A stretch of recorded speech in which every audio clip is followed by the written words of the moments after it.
అతను అగ్ని పరీక్షలో ఉన్నాడు, గ్యారంటీగా అగ్ని పరీక్ష, అంత ఈజీ కాదు. అతను కనుక పవన్ కళ్యాణ్ తప్పు డెసిషన్ తీసేసుకున్నాడు. పవన్ కళ్యాణ్ 2020లో బీజేపీ తోటి అలయన్స్ అని చెప్పి ప్రెస్ మీట్ పెట్టి మేమిద్దరం కలిసి ప్రయాణం చేస్తామని చెప్పాడు. దాన్ని ప్రజలు ఆ రోజు హర్షించారు. ప్రజలు ఇది ఒక తృతీయ కూటమిగా వస్తుంది, పవన్ చంద్రబాబును చూసాము, ఇప్పుడు జగన్ చూస్తున్నాం, వీళ్ళిద్దరూ కాకుండా మరో కొత్త కూటమి వీళ్ళిద్దరు ఉన్నారు, పైన మోడీ వస్తాడు అని ప్రజలు కొంచెం ఉత్సాహం చూపించారు. అది మరి ఏ కారణాల చేత అలాంటి ఆ కూటమి ఏంటి, పవన్ కళ్యాణ్ సీఎం అని చెప్పి వెళ్ళేది ఆ కూటమి.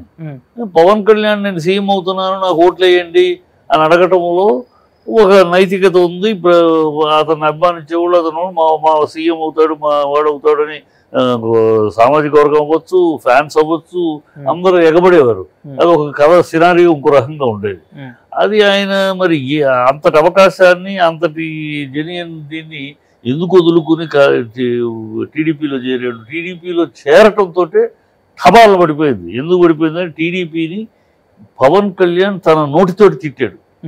చంద్రబాబు నాడు సిగ్గుందా, శరముందా, మానముందా, అభిమానముందా, పౌరుషముందా, నా తల్లిని తిడతారా మీరు, మీ అంతు చూస్తాను, మీలాంటి అవినీతి ప్రభుత్వం మరొకటి ఉందా, తెలుగుదేశం తల్లి దౌర్భాగ్య ప్రభుత్వం ఉందా, మీ అంతు చూస్తాను, మిమ్మల్ని తరిమి కొడతాను, అంతవరకు నేను నిద్రపోను, నా పేరు పవన్ కళ్యాణే కాదని పబ్లిక్ మీటింగ్లో లక్షలాది మంది ప్రజల ముందు మాట్లాడి, ఇప్పుడు ఆ తల్లిని తిట్టిన పౌరుషం చచ్చిపోయిందా? ఏం చూసుకుని చంద్రబాబు దగ్గరికి వెళ్ళావు? చంద్రబాబు దగ్గరికి కాపులు ద్రోహం చేసిన చంద్రబాబు ఒకటి కాదు, చంద్రబాబు తోటి పవన్ కళ్యాణ్ కలవటానికి అనేక అనైతికమైన కారణాలు. పవన్ కళ్యాణ్ కాపులు ఎక్కువ 80% కాపులు ఉన్నారు, పిఠాపులు అంటారు. ఆ కాపులకు ద్రోహం చేసినాడు అయ్యా చంద్రబాబు. ఆ కాపులకి ఆ ముద్రగడ పద్మనాభం కాపుల రిజర్వేషన్ కోసం పోరాడితే అతను జైల్లో పెట్టి, అతని కుటుంబాన్ని అంతా జైల్లో పెట్టి నానా అవమానపరిచి హేళన చేసి వాళ్ళకి సూసైడ్ చేశాడు. కాపు ఆయన ఏమైనా ముద్రగడ పద్మనాభం తన సొంత ఆస్తి కోసం ఆయన పోరాడాడు? లేదే. ఆయన చేసిన ఉద్యమం కాపుల రిజర్వేషన్ ఇస్తాము అని చెప్పి మీరు మేనిఫెస్టోలో పెట్టారు చంద్రబాబు గారు, అది నెరవేర్చండి అని పోరాటం చేశాడు. దానికి అంత అన్యాయం చేశాడు. కాపులు దేవుళ్ళ చూసుకునే ఒక నాయకుడు వంగవీటి రంగాకి హత్య చేయడానికి వ్యూహం పన్నెండు చంద్రబాబు. ఇది ప్రపంచం వెలిగిన సత్యం. ఇలాంటి కాపులకు ఇంతగా ద్రోహం చేసి, కాపులకు ఇంతగా అన్యాయం చేసిన చంద్రబాబు చేతికి ఎందుకు వెళ్ళాడు? అదే తప్పు. ఆ వెళ్ళటమే అతను మైనస్. ఆయన చెప్తున్న మాట ఏంటి అని అంటే, ఇప్పటికే ఆంధ్రప్రదేశ్ మొత్తం అప్పుల్లో కూడుకుపోయి ఉంది, ఇండివిజువల్ గా పోటీ చేస్తే అవ్వదు, ఎందుకంటే పైన మోడీ గారు ఉన్నారు కాబట్టి ఆయన సహాయం తీసుకుని నువ్వు ముఖ్యమంత్రి అని చెప్పు. నువ్వు ముఖ్యమంత్రి అవినీతి చంద్రబాబు నాయుడు ప్రజలు తన్ని తరిమేసింది అవినీతి కోరుడు, అబద్ధాల కోరు, వెన్నుపోటు వీరుడు, యూటర్న్ మాస్టరు, అన్ని అబద్ధాలు, భ్రమలు, దౌర్భాగ్యాలు చేశాడనే కదా పంపించేశారు 2019లో. చంద్రబాబు తరిమి కొట్టింది అందుకే కదా.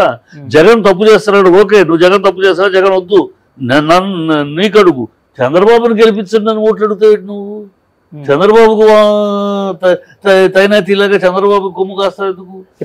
చంద్రబాబు ప్రజలు తరిమేశారు. ప్రజలు నువ్వు వద్దు, నీ దౌర్భాగ్యం చాలు మాకు, 14 ఏళ్ళు నేను చూసాం, 5 ఏళ్ళు సపరేట్ ఆంధ్రాలు చూసాం, నువ్వు ఒక్కనాడు ఆంధ్రాకి న్యాయం చేసిన వాడు కాదు.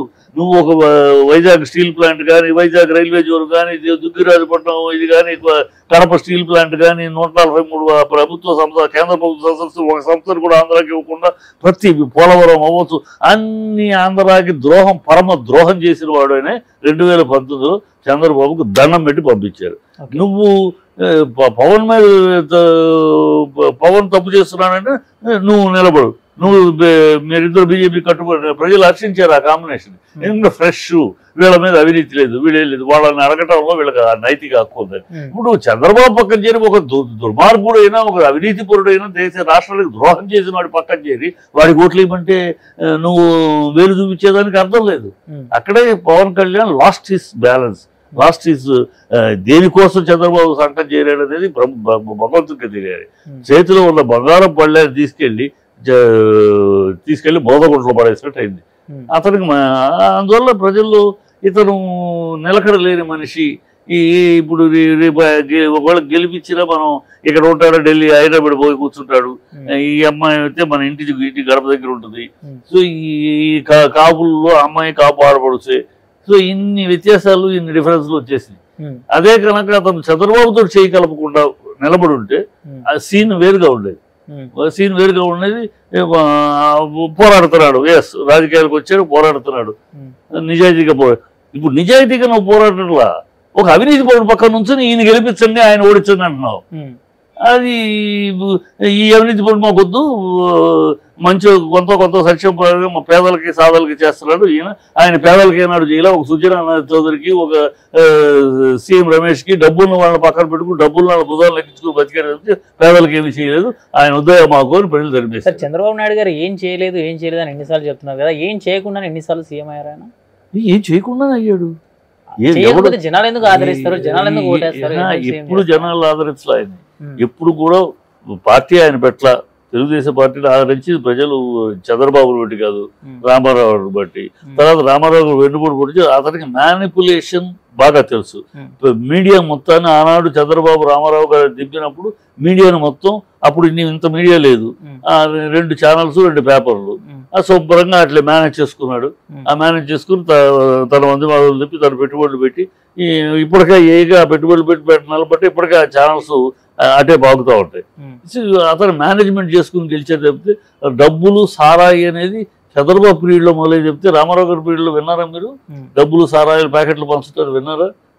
ఒక విషయ ప్రజ్ఞతోటి గెలిచాడు. డబ్బులు ఇవ్వడం అనేది నేర్పించింది, అలవాటు చేసింది చంద్రబాబు పీరియడ్ లోని డబ్బులు సారాయి ఓట్లు. ఎందుకంటే రామారావు గారి యొక్క చారిస్మాన్ని దెబ్బ కొట్టడం కోసమని ఈ మాసుని ఇట్లా డైవర్ట్ చేశారు. ఇదే విషయం మాట్లాడుకున్నట్లయితే లాస్ట్ టైం పవన్ కళ్యాణ్ గారు పోటీ చేసిన దగ్గర అదే ఊర్లో పవన్ కళ్యాణ్ గారు ఎటువంటి రూపాయి పంచకపోయినా సరే పక్క పార్టీ వాళ్ళు మాత్రం 5,000 నుంచి 10,000 దాకా పంచారన్నది బయట జరిగిన ప్రచారం. దాని మీద మీరేమంటారు సార్? అప్పుడు జగన్మోహన్ రెడ్డి గారు జగన్ పంచలేదు, ఇవన్నీ గాలి మాటలు. పంచకుండా ఏం జరగదు, పంచకుండా ఆ సీన్ రాదు.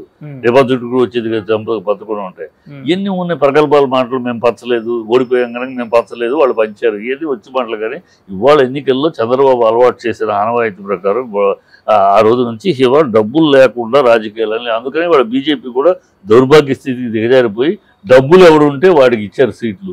బీజేపీ నాయకుడు కూడా బీజేపీ ఎజెండా పట్టుకుని తిరిగాడా, ఎన్నాళ్ళు పార్టీకి పట్టుకుని నిలబడిన నాయకుడు కూడా ఏమీ చూడకుండా డబ్బున్న సీఎం రమేష్, డబ్బున్న సుజనా చౌదరి, డబ్బున్న కిరణ్ కుమార్ రెడ్డి ఈ బాపతులకి ఇచ్చారు టికెట్లు.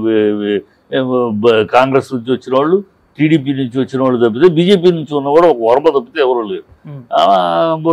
డబ్బు అనేది అలా అలవాటు చేశాడు ఆయన. డబ్బు ఎలక్షన్ కానీ వాళ్ళ పబ్లిక్ కూడా ఎంత ఇస్తారని ఎదురు చూసే స్థాయికి దాని మూలం ఇవాళ జరుగుతున్న అంతరికీ ఆరంభం ఆయన. ఆ విత్తనం వేసింది చంద్రబాబు. ఈ డబ్బులు సారాయితోటి ఓట్లు అనే విత్తనం వేసింది చంద్రబాబు.